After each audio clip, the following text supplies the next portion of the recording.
Hello friends, welcome to Latha vlog. இப்போது முருங்கைக்காய் தொக்கு தான் செய்ய போகிறேன். தாளிப்புக்கு வந்து சீரகம், கருவேப்பிலை, 2 பூண்டை வந்து இடித்து வச்சுருக்கேன். ஒரு 1/2 ஸ்பூன் வந்து உப்பு, 2 தக்காளியை வந்து மிக்சியில் அரைச்சி வச்சுருக்கேன். ஒரு பெரிய வெங்காயம் அரைச்சி வச்சுருக்கேன். 2 முருங்கைக்காய் கட் பண்ணி வச்சுருக்கேன். தனி மிளகாய்த்தூள், கலந்த மிளகாய்த்தூள் 1 ஸ்பூனு, தென் ஒரு பிஞ்ச் அளவுக்கு மஞ்சள். இவ்வளோ தான் தேவையான பொருட்கள். இப்போ எண்ணெய் வந்து இது கொஞ்சம் நிறையவே சேர்த்துக்கோங்க. ஒரு 3 ஸ்பூன் வந்து நான் எண்ணெய் சேர்த்துக்கிறேன், ஆயில். எண்ணெயிலே வந்து ஃபஸ்ட்டு முருங்கைக்காய் மட்டும் நம்ம ஃப்ரை பண்ணி எடுத்துக்க போகிறோம். ஏன்னா அப்போ தான் சீக்கிரம் வெந்துடும் தொக்குல. அதனால் இதை மட்டும் நான் ஃப்ரை பண்ணி எடுத்துக்கிறேன் ஃபஸ்ட்டு. அதே எண்ணெயிலேயே வந்து நம்ம தாளிப்பும் பொரிச்சிக்கலாம்.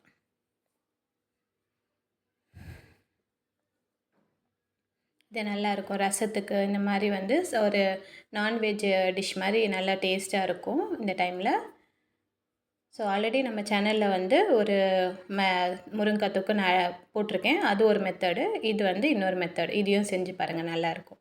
ஸோ தாளிப்பு பொரிஞ்சதும் எடுத்து வச்சுருக்க மசாலாலாம் ஆட் பண்ணிக்கிறேன்.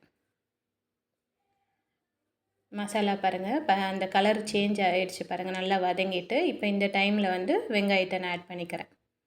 வெங்காயம் வந்து பச்சை வாசனை போகிற அளவுக்கு நல்லா வதக்கி எடுத்துக்கோங்க.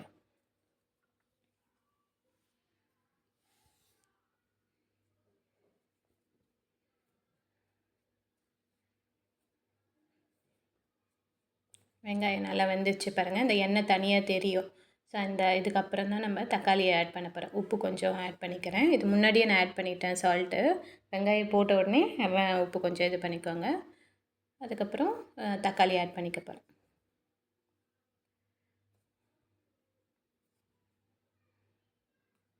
தக்காளியும் இப்போ பச்சை வாசனை போகணும். ஸோ அது வரைக்கும் ஒரு 2 நிமிஷம், வெங்காயத்துக்கு ஒரு 2 நிமிஷம் விட்டேன். இப்போ இதுக்கு ஒரு 2 நிமிஷம் விடுறேன். ஸோ இது நல்லா வதங்கி வரட்டும். இப்போயும் எண்ணெய் பிரிஞ்சு வரும். ஸோ இந்த அளவுக்கு வதக்கி எடுத்துக்கிறேன். இப்போ இந்த டைமில் வந்து நம்ம முருங்கைக்காய் ஆட் பண்ணிக்கலாம். இப்போ நமக்கு வேகிற டைம் கம்மியாகிடும் முருங்கைக்காய். ஏன்னா ஆல்ரெடி நம்ம ஃப்ரை பண்ணி எடுத்ததுனால ரொம்ப டைம் எடுக்காது. ஸோ நான் என்ன பண்ண போகிறேன், ஒரு மூடி போட்டு ஒரு 5 மினிட்ஸ் அளவுக்கு வேக வச்சுக்கிறேன். அப்பப்போ கலரி விடுங்க, மூடி எடுத்துகிட்டு, ஏன்னா அடி பிடிச்சிரும். கலரி விட்டுக்கிறேன் பாருங்கள். ஒரு தொக்கு பதத்துக்கு வந்துச்சு பாருங்கள். இன்னும் ஒரு நிமிஷம் நான் அதிலேயே சூட்டுலேயே வேக விட போகிறேன். இப்போ பாருங்கள், ரெடி ஆகிடுச்சு. அவ்வளோதான், ரொம்ப சிம்பிளாக தான் இருக்கும். செஞ்சு பாருங்கள்.